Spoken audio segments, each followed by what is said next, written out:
최근에 첼시가 분위기가 정말 좋습니다. 네. 그런데 좀 암초를 만났습니다. 일단 벤치렐 선수의 부상 소식이죠. 네. 이게 예. 오피셜한 건 아니에요.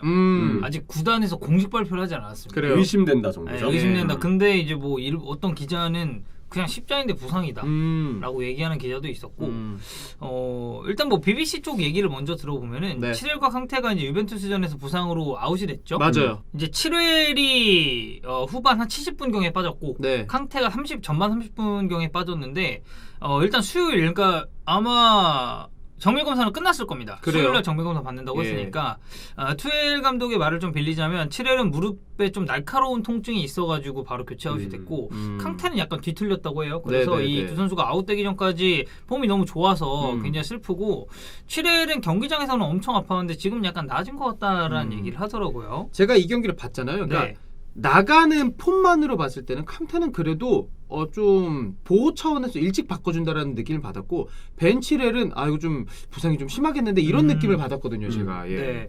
그래서 이제 뭐 가디언 쪽에서도 첼시는 칠웰의 부상이 십자인대 손상일 수 있다고 우려하는 중이고 지금 정밀 검사가 진행 중이다라고 합니다. 네. 뭐 정밀 검사는 말씀드렸듯이 끝났을 거예요. 왜냐면 이 기사들이 보통 거의 한 우리 시간으로 어제 저녁 맞아요. 12시 전후 이 정도로 나왔기 때문에 정밀 검사 끝났을 것 같고 만약에 전방 십자인대 부상이라면 6개월에서 한 9개월 정도 결장할 가능성이 있다. 그러면 시즌 라고 아웃이네. 근데 벤치렐이 최근에 또 폼이 엄청 좋아가지고 엄청 좋죠. 그렇죠. 예. 네, 그래서 이제 첼시 입장에서는 좀 크게 타격을 받을 것 같고 예. 텔레그래프의 이 맨로는 그냥 십자인대 부상이라고 얘기를 하더라고요. 칠웰은 유벤투스와 챔피언스리그 경기에서 전방 십자인대 부상을 당했다. 이번 연도는 결장할 예정. 이번 연도는 근데 사실 얼마 안 남아서. 그렇죠. 네, 검사 결과 수술이 필요할 수도 있는데 이 첼시는 부상이 좀 자연 회복될 수 있도록 이렇게 노력을 한번 해볼 거라고 얘기를 하네요. 일단 좀 안타까운 거는 잉글랜드 유로 동안 갑작스럽게 루크쇼가 대표팀의 주전이 됐죠. 유로 본선에 왔을 때. 네. 사실 그 전까지 대표팀에선 칠웰이 주전이어서 칠웰도 유로 본선에서 내가 막 주전으로 나서는 걸 막 기대했을 거예요. 근데 루크쇼가 맨유에서 지난 시즌 활약이 너무 좋다 보니까 사우스게이트가 본선에서 쇼를 주전으로 낙점하고 네. 칠웰은 출전 기회를 못 잡았죠. 그래서 칠웰이 그때 그것 때문에 멘탈적으로 되게 힘들었대요.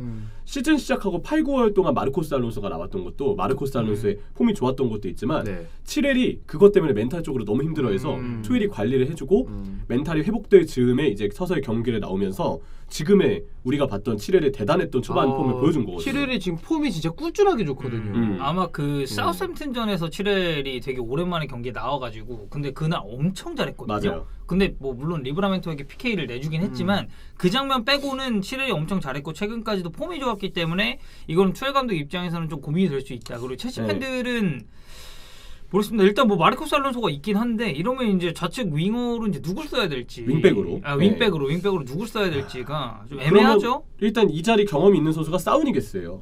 임대생 사우니게스를 이러다 윙백으로 또 써야 되나? 근데 이제 사우니게스를 3백에 윙백으로 쓰는 건 리스크가 너무 크고 그리고 지금 폼이 좋은 것도 아니고 그리고 임대를 데려올 때 미드필드로 쓰려고 데려온다 얘기를 했잖아요. 그리고 지난번에는 이제 벤치렐 나가고서는 아스필리쿠에타가 들어왔어요. 그렇죠. 네. 예전에는 플리식이랑 오도이를 이제 윙백 기용도 했었죠. 그렇죠. 맞아요. 네. 그래서 그 옵션도 좀 생각해 볼 수가 있겠는데 오도이는 근데 확실히 이 선에 있는 것이 낫더라고. 오도이 요즘에 나는 폼이 좀 괜찮게 올라오고 있다라고 봐서 거기다 쓰면 좀 아쉽죠. 네, 네. 그래서 이제 우리가 칠웰의 부상은 조금 더 오피셜이 뜨는 대로 다시 한번 이제 다룰 예정이고 칠웰 부상이 이제 십자인대가 조금 유력해진 상황에서 십자인대 부상을 당했다가 좀 회복한 케이스는 좀 어떤 선수들이 있는지 비교적 최근 사례만 한번 모아봤습니다. 그래요. 첫 번째는 레스터시티의 히카르도 페헤이라. 19-20 시즌 29라운드 아스톤빌라와 홈경기에서 그릴리쉬와 충돌한 이후에 전방 십자인대 부상을 당했습니다. 2020-2021 시즌 이제 지난 시즌이죠. 맞아요. 지난 시즌 유로파 조별레슨 5차전 루안스크전에서 출전하면서 복귀전을 치렀는데 사타구니 부상 때문에 다시 아웃이 됐어요. 그러니까 같은 부위의 부상은 아닙니다. 그래서 전반적으로 폼이 떨어진 모습을 지난 시즌에 보였고 올 시즌은 그래도 좀 괜찮아진 행보를 보이고 있습니다. 보통 장기 부상 당하고 돌아오는 선수가 그 부위가 또 다치는 경우도 있지만 있어요. 근데 그러지 않고 그 부위가 아닌데 다른 쪽에서 부상이 발생되는 경우들도 있더라고요. 그게 이제 심리적인 요인에서 내가 이 오른쪽 무릎에 예를 들어서 십자인대가 나갔을 때 그러면은 이쪽에 부하가 걸리는 게 경기 중에도 신경 쓰이고 이렇대요 선수들이. 그러다 보니까 이제 다른 쪽에. 부위에서의 밸런스가 맞지 않아서 부상이 다른 쪽으로 오는 경우가 있다고 하더라고요. 그러니까 좀 사리게 되죠. 그쵸. 그렇지도 모르게 사리게 되는 게 있고. 그 다음은 뭐 아마 가장 유명한 케이스가 아닐까 싶은데 반다이크. 네. 예. 지난 시즌 5라운드였죠. 머지사이드 더비에서 픽포드의 태클에 넘어지면서 전방 십자인대 파열이 됐습니다. 그래서 지난 시즌은 통으로 날리게 됐어요. 복귀 이후에 여전히 톱 클래스의 기량을 보여주고 있는데 선수 본인이 인터뷰를 했더라고요. 부상 후유증이 있다고. 그렇죠. 예.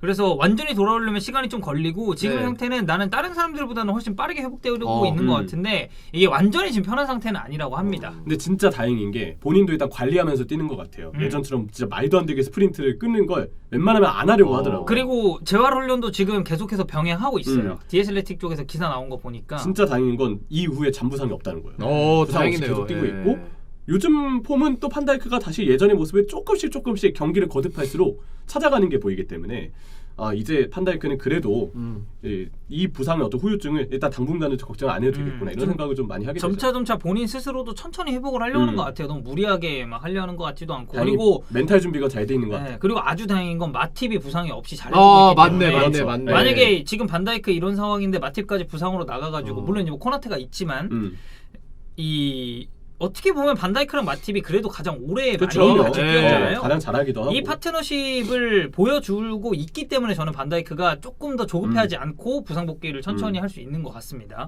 자, 그 다음은 또 같은 리버풀 선수인데 챔보. 맞아요. 네, 챔보가 17-18 시즌 챔피언스리그 준결승 네. 로마 1차전에서 이 콜라로프에게 태클하다가 무릎이 완전 반대 방향으로 네. 꺾였죠.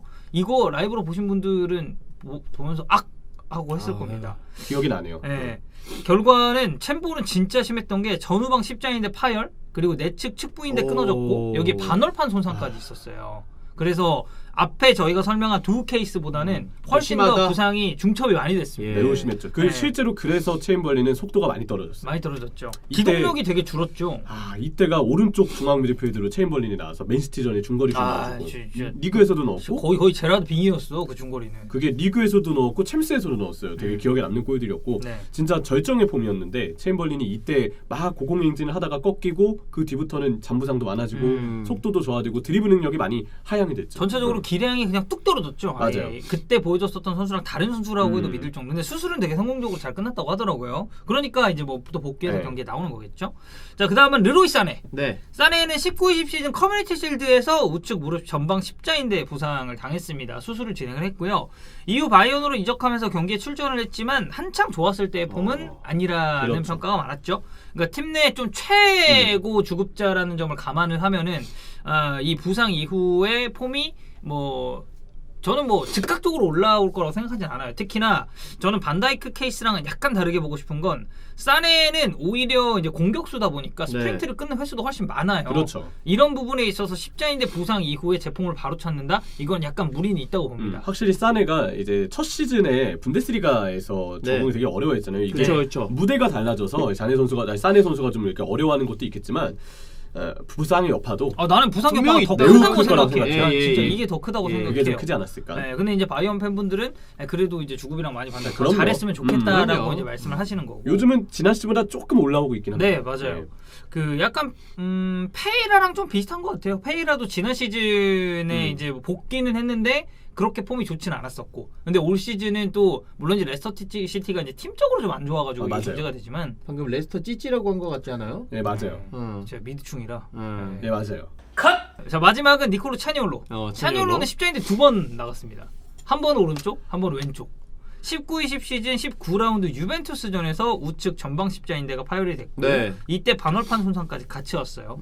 그래서 그 시즌 말미에 복귀를 했는데 지난 시즌 네이션스리그 네덜란드전에서 반더빅이랑 충돌을 했는데 이때 왼쪽 무릎 십자인대가 파열이 됐습니다. 그래서 이제 올 시즌 복귀를 했거든요. 근데 일단은 이제 뭐 그런 얘기도 있더라고. 무리뉴랑 약간 불화 얘기도 차니올로는 살짝 있고 그리고 전체적으로 경기력 자체도 많이 올라오진 않은 모습이기 때문에 뭔가 공격 포인트 생산하는 데 있어서도 약간 어려움을 겪고 있는. 근데 이게 양쪽 십자인대가 다 나가는 부상을 딛고 다시 복귀를 해가지고 또 최고의 폼을 보여주는 게 이게 쉬운 일이 아니네. 쉬운 일이 아니죠. 보니까 일단 최근에 뭐 윙백 첼시 윙백 하면 리스 제임스가 더 먼저 떠오르긴 해요. 워낙 잘하니까. 리스 제임스 개 잘합니다. 근데 제가 이 첼시 경기를 보면서 느낀 게 벤치렐이 밸런스를 맞추는 데 있어서 굉장히 큰 역할을 해주고 세트피스에서도 이제 센터백들이 다 높이가 좋으니까 가담이 되잖아요. 그럴 때 뒤에서 후방에서 남아서 수비하는 벤치렐의 역할도 있기 때문에 첼시가 좋은 분위기는 7일이 뭐 당장 빠진다고 해도 이어가긴 할 것 같은데 만약 장기로 이어진다면 첼시 밸런스도 함께 깨지지 않을까 좀 우려가 되네요. 그리고 좀 뭔가 그 뎁스가 그렇게 두텁지 않은 좌풀백이라는 피해 점이 그 자리. 맞아요. 그러니까 우풀백은 사실 저는 조금 더 낫다고 보거든요. 상황 자체는. 근데 좌풀백은 당장 7일이 빠졌을 때 마르코스 알론소 물론 나오죠. 나와서 뛸 수 있겠죠. 그치. 근데 알론소는 우리가 모두 보고 7일이랑 있듯이 장단점이 명확하게 다른 선수라서 그리고 한계점이 그렇죠. 딱 봤을 때 아, 뚜렷하게 보이는 뚜렷하게 유형이기도 있고, 하고 예. 그리고 이러면 이제 사실 아스필리쿠에타가 또 이제 그쵸. 뺑뺑이 돌아야 거기도 되거든요. 나가고 이제 오른쪽 윙백도 나가고 센터백도 센터도 나가고 아스피는 사실 다 돼요. 그러니까 우측이 다 돼. 메인이긴 하지만 센터백 되고 좌측 풀백도 되고 맞아요. 실제 FM에서도 그렇게 구현이 돼 있더라고요. 네. 보니까. 예. 그래서 7회 부상은 좀 안타깝고 뭐 이거는 좀 공식적인 오피셜 소식을 저희가 한번 기다려봐야 될 것 같습니다. 네.